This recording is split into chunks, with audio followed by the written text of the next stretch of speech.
നമസ്കാരം.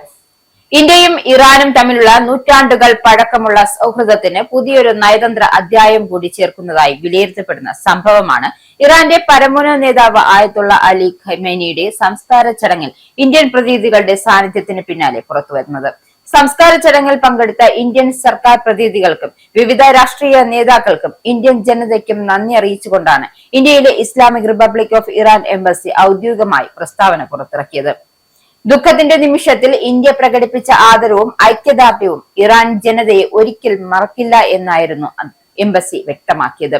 ഇന്ത്യയുടെ സാന്നിധ്യം ഒരു ഔപചാരിക നയതന്ത്ര നടപടി മാത്രമായിരുന്നില്ല എന്നും മറിച്ച് രണ്ടു രാജ്യങ്ങളും തമ്മിലുള്ള ചരിത്രപരമായ വിശ്വാസത്തിന്റെയും പരസ്പര ബഹുമാനത്തിന്റെയും ശക്തമായ പ്രതീകമായിരുന്നു എന്നും എംബസി വ്യക്തമാക്കുന്നു. ദേശീയ ദുഃഖാചരണത്തിന്റെ ഏറ്റവും വികാര നിർഭരമായ ഘട്ടത്തിൽ ഇന്ത്യ നൽകിയ പിന്തുണ ഇറാനിയൻ ജനതയ്ക്ക് വലിയ ആത്മവിശ്വാസമാണ് നൽകിയതെന്നും ന്യൂഡൽഹിയും ഇറാനും തമ്മിലുള്ള ദീർഘകാല നാഗരിക ബന്ധം ഇതിലൂടെ കൂടുതൽ ദൃഢമായതായും പ്രസ്താവനയിൽ ചൂണ്ടിക്കാട്ടി. ഇറാൻ ജനത ഈ സൗഹൃദത്തിന്റെയും കാരുണ്യത്തിന്റെയും ഹൃദയംഗമായ ആദരവിന്റെയും പ്രകടനം ഒരിക്കലും മറക്കില്ലെന്നും ഇത് രണ്ടു രാജ്യങ്ങളും തമ്മിലുള്ള ശാശ്വത സൗഹൃദത്തിന്റെ വിലപ്പെട്ട സാക്ഷ്യമായും ഭാവിയിലെ ബന്ധങ്ങളെ കൂടുതൽ ശക്തിപ്പെടുത്തുന്ന അടിത്തറയായും എന്നും ഓർമ്മിപ്പിക്കപ്പെടും. അന്താരാഷ്ട്ര തലത്തിൽ നിരവധി രാഷ്ട്രീയ സമ്മർദ്ദങ്ങൾ നിലനിൽക്കുന്ന സാഹചര്യത്തിൽ ഇന്ത്യ സ്വീകരിച്ച നിലപാടിനെ ഇറാൻ പ്രത്യേക പ്രാധാന്യത്തോടെയാണ് വിലയിരുത്തുന്നത്. സംസ്കാര ചടങ്ങിൽ പങ്കെടുത്ത ഇന്ത്യൻ പ്രതിനിധി സംഘത്തിന്റെ ഘടനയും ശ്രദ്ധേയമായിരുന്നു.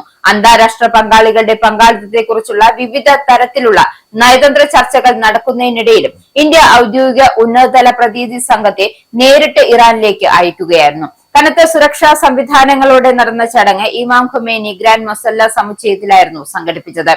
ലോകത്തിന്റെ വിവിധ ഭാഗങ്ങളിൽ നിന്നുമുള്ള നേതാക്കളും പ്രതിനിധികളും ചടങ്ങിൽ പങ്കെടുത്തതായും റിപ്പോർട്ടുകൾ വ്യക്തമാക്കുന്നു. ഇന്ത്യൻ സർക്കാരിനെ പ്രതിനിധീകരിച്ച കേന്ദ്ര വിദേശകാര്യ സഹമന്ത്രിയായിരുന്നു പങ്കെടുത്തത്.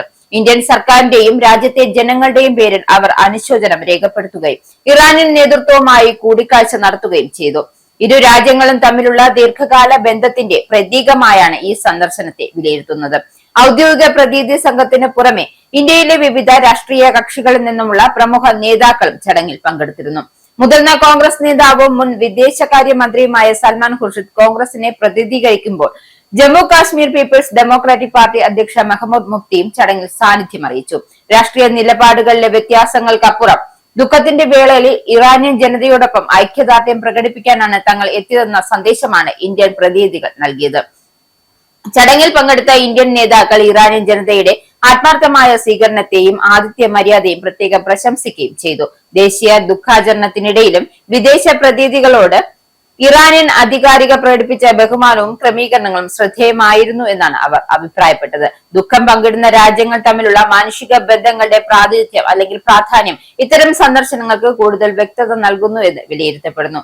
ജൂലൈ 4 മുതൽ ജൂലൈ 9 വരെ നീണ്ടുനിന്ന സംസ്ഥാനതല ശവസംസ്കാര ചടങ്ങുകൾ ഇറാന്റെ പ്രധാന ആത്മീയ നഗരങ്ങളിലൂടെ കടന്നുപോയിരുന്നു. ടെഹ്റാൻ, കോം, നജാഫ്, മഷ്ഹാദ് എന്നിവ ഉൾപ്പെടെ പ്രധാന നഗരങ്ങളിലൂടെയായിരുന്നു 6 ദിവസത്തെ സംസ്ഥാന ഘോഷയാത്ര നടന്നത്. രാജ്യത്തിന്റെ വിവിധ ഭാഗങ്ങളിൽ നിന്നും ലക്ഷക്കണക്കിന് ആളുകൾ ഈ യാത്രയിൽ പങ്കെടുത്തതായും റിപ്പോർട്ടുകളുണ്ട്. ഓരോ നഗരത്തിലും വലിയ ജനപങ്കാളിത്തത്തോടെയാണ് ചടങ്ങ് നടന്നത്. രാജ്യത്തിന്റെ രാഷ്ട്രീയവും മതപരവും സാമൂഹികവുമായ വിവിധ മേഖലകളിൽ നിന്നുമുള്ള ജനങ്ങൾ അന്തിമ ആദരാഞ്ജലി അർപ്പിക്കാൻ ഒഴുകിയെത്തിയതോടെ ചടങ്ങുകൾ ചരിത്രത്തിലെ ഏറ്റവും വലിയ പൊതുസമ്മേളനങ്ങളിലൊന്നായി മാറുകയായിരുന്നു.